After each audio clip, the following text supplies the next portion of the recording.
오늘은 마태복음 5장입니다. 5장에서 7장을 산상수훈이라고 합니다. 5장 1절에 보면 중요한 두 단어가 나옵니다. 우리 5장 1절 말씀 우리 함께 읽어봅시다. 1절입니다. 예수께서 무리를 보시고 산에 올라가 앉으시니 제자들이 나온지라. 아멘. 1절에 나오는 중요한 두 단어는 무리와 제자입니다. 예전에 우리 그리스도인들에게 인기가 있었던 책의 제목이 생각납니다. 팬인가 제자인가. 5장 1절은 상상수훈의 시작입니다. 상상수훈의 가르침을 시작하면서 우리에게 이렇게 말씀하시는 것 같았습니다. 예수 앞에 나온 허다한 무리가 될 것인가, 즉 팬이 될 것인가, 아니면 제자가 될 것인가. 무리가 아닌 제자가 되려면 나의 가르침을 잘 듣고 그렇게 살아내라. 여러분, 허다한 무리가 되기를 원하십니까? 제자가 되기를 원하십니까? 한번 진지하게 오늘 새벽 스스로에게 질문을 한번 던져봅시다. 마태복음 5장에는 산상수훈 중에서 아주 유명한 구절이 있습니다. 바로 팔복으로 익히 알고 있는 구절입니다. 저는 이번 새벽 기도회를 준비하면서 팔복, 즉 마태복음 5장 3절에서 13절까지를 묵상하면서 이 사실을 새삼 다시 한번 깨달았습니다. 예수님이 말씀하시는 복은 세상 사람들이 생각하는 복과 거리가 멀구나. 예수님은 세상 사람들이 말하는 복이 있다고 말하지 않구나. 세상은 무엇이 복이 있다고 합니까? 장수하는 것, 부를 누리는 것, 건강하게 사는 것, 좀 더 노골적으로 가볼까요? 좋은 집에 사는 것, 좋은 차 타는 것, 좋은 직장에 다니는 것을 복이라고 여깁니다. 그러나 예수님은 이런 자들을 복 있다고 선언하시지 않습니다. 이런 자들을 복 있다고 선언하십니다. 심령이 가난한 자, 애통하는 자, 온유한 자, 의에 줄이고 목마른 자, 국률이 여기는 자, 마음이 청결한 자, 화평하게 하는 자, 의를 위하여 박해를 받는 자. 저는 팔복을 다시 한번 곱씹어 보면서 무릎을 탁 쳤습니다. 세상에 힘없고 연약한 자들을 위해 국률의 마음을 가진 자들, 그들을 위해 행동할 수 있는 자들이 복 있다고 선언하시는구나. 그리고 예수님의 제자가 되기로 다짐하는 자에게 세상에 힘없고 연약한 자들을 위해 국률의 마음을 가지고 그들을 위해 행동할 수 있는 자가 되라고 예수님이 말씀하시는 것 같았습니다. 우리 모두 이 땅에 힘없고 연약한 자들에게 다가가는 여러분, 예수님의 복을 가진 자들이 되기를 간절히 소망합니다. 우리 13절 말씀 함께 읽어보겠습니다. 13절입니다. 너희는 세상의 소금이니 소금이 만일 그 맛을 잃으면 무엇으로 짜게 하리요? 후에는 아무 쓸데없어 다만 밖에 버려져 사람에게 밟힐 뿐이니라. 여러분, 예수님께서 소금이 되라고 말씀하시고 계시는 거 아닌가 아시죠? 예수님께서 당신을 따르기로 결심한 자에게 세상의 소금이라고 말씀하십니다. 그러니 오늘 본문 말씀을 근거로 말씀드리면 소금이 되느냐 마느냐가 중요한 게 아닙니다. 맛을 내는 소금이냐, 우린 소금인데 맛을 내는 소금이냐 맛을 잃은 소금이냐가 문제인 것입니다. 예수님께서 분명하게 말씀하십니다. 맛을 잃은 소금은 밖에 버려져서 사람에게 밟힌다고 말입니다. 여러분, 요즘 교회가 세상으로부터 너무 많은 지탄을 받고 있지 않습니까? 세상이 우리 교회들을 손가락질을 합니다. 혹 이것이 우리가 맛을 잃어 밖에 버려져 이 사람 저 사람에게 밟히고 있는 것은 아닐까요? 교회가 세상보다 더하다는 소리를, 그 더하다는 소리가 여기저기서 들려옵니다.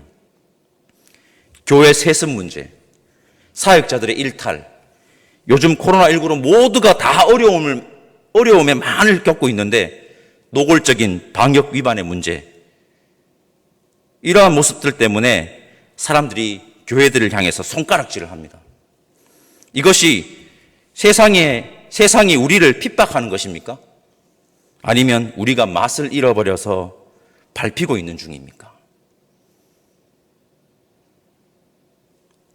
진지하게 이 부분에 우리는 답을 해야 합니다. 혹 우리가 소금의 역할을 못해서 밟히고 있으면서 핍박당하고 있다고 생각하지는 않습니까? 여러분 분명히 기억해야 합니다. 예수님께서 말씀하셨습니다. 맛을 잃은 소금은 밖에 버려져 사람에게 밟힌답니다. 우리는 맛을 잃은 소금이 아니라 맛을 내는 소금이어야 하고 세상의 빛이어야 합니다. 간절히 바라기는 우리 교회들로 인해 그리스도인들로 인해 살만 나는 세상이 되기를 원하고 어두운 세상에 빛을 제대로 비추는 자들이 이 땅의 교회들이기를 그리고 그리스도인들이기를 간절히 소망합니다. 17절과 18절 말씀 우리 함께 읽어보겠습니다. 17절과 18절입니다. 내가 율법이나 선지자를 폐하러 온 줄로 생각하지 말라. 폐하러 온 것이 아니요 완전하게 하려 함이라. 진실로 너희에게 이르노니 천지가 없어지기 전에는 율법의 1.1획도 결코 없어지지 아니하고 다 이루리라. 저는 예수님이 율법을 폐하러 온 것이 아니라 완전하게 하러 왔다는 말씀을 나눌 때마다 말씀드리는 것이 있습니다. 저는 이 말씀을 읽을 때마다 이런 생각이 들고 이런 형상들이 제 머릿속에 그려지는데요.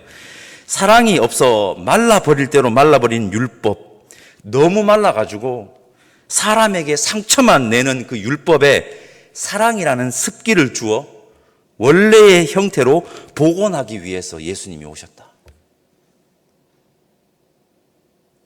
그리고 여러분, 예수님이 온전케 하신 그 율법, 원래 모양을 회복한 율법은요, 사람에게 정죄하고 상처 주는 것이 아니라 무엇을 주는지 아시죠? 생명을 줍니다. 생명을 준다. 여러분, 우리가 지금 당시 말라버린 율법의 수호자를 자처했던 바리새인들처럼 예수님의 사랑이라는 습기가 없어가지고 말라버려가지고 사람들을 정죄하고 상처를 주고 있지는 않은지 한번 돌아봅시다.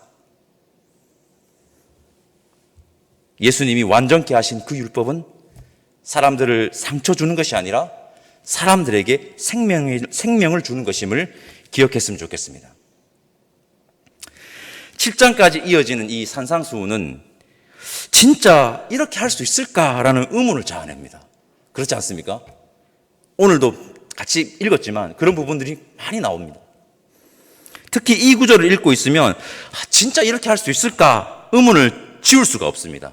우리 39절에서 44절까지 말씀을 조금 긴데요. 우리 한 목소리로 함께 읽어보겠습니다. 39절에서 44절까지입니다.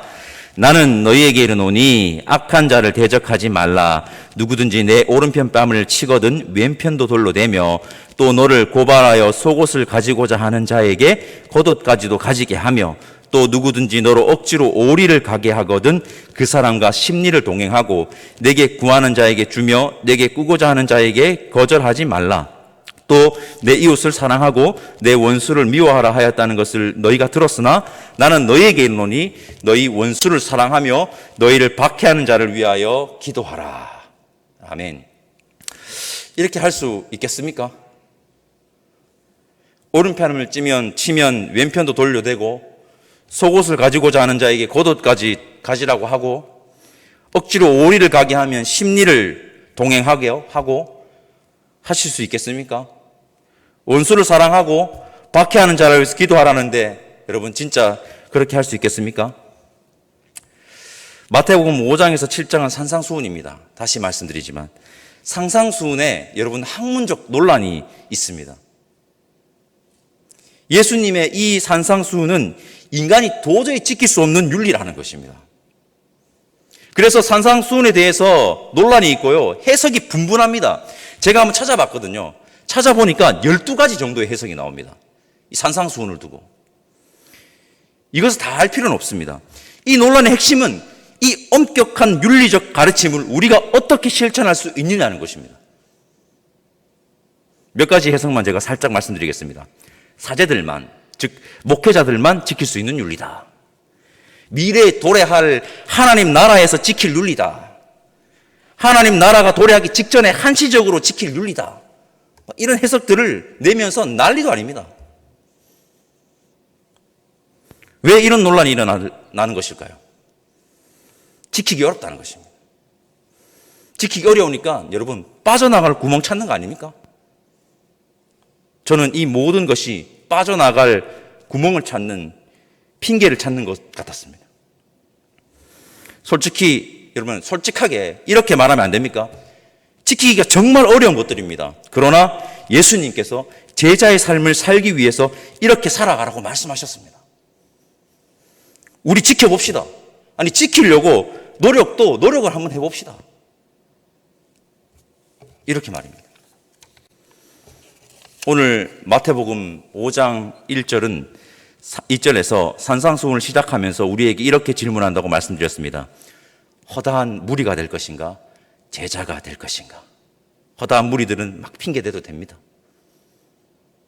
여러분 이렇게 다 지키면서 살기가 어렵다는 것을 압니다. 여러분 저도 어렵습니다. 어렵죠. 여러분은 허다한 무리가 아니라 제자가 되기를 원하시죠? 그렇다면 우리 한번 지켜봅시다. 지키려고 노력 한번 해봅시다. 그렇게 예수님의 제자의 길을 선택하고 걸어가는 저와 여러분들이 되시기를 간절히 소망합니다. 기도하겠습니다. 사랑의 하나님 감사합니다. 우리는 허다한 무리가 아닌 예수님을 따르는 제자가 되기를 원합니다. 우리가 예수님을 따르는 제자가 되어 세상이 원하는 방법과 방식이 아닌 예수님이 원하는 방식과 방법과 방식으로 혹 그것이 너무 어렵다고 해도 예수님께서 우리에게 주신 가르침으로 알고 지키려고 무던히 애쓰고 노력하는 예수님의 제자가 되기를 원하오니 성령 하나님 우리와 늘 동행하여 주옵소서. 그렇게 세상에 맛을 내고 빛을 비추는 이 시대의 그리스도인들이 우리 모두이기를 원하오니 늘 우리와 함께하여 주시고 인도하여 주옵소서. 감사드리며 예수님의 이름으로 기도드립니다. 아멘. 하늘에 계신 우리 아버지의 이름을 거룩하게 하시며 아버지의 나라가 오게 하시며 아버지의 뜻이 하늘에서와 같이 땅에서도 이루어지게 하소서. 오늘 우리에게 일용할 양식을 주시고 우리가 우리에게 잘못한 사람을 용서하여 준 것 같이 우리 죄를 용서하여 주시고 우리를 시험에 빠지지 않게 하시고 악에서 구하소서. 나라와 권능과 영광이 영원히 아버지의 것입니다. 아멘.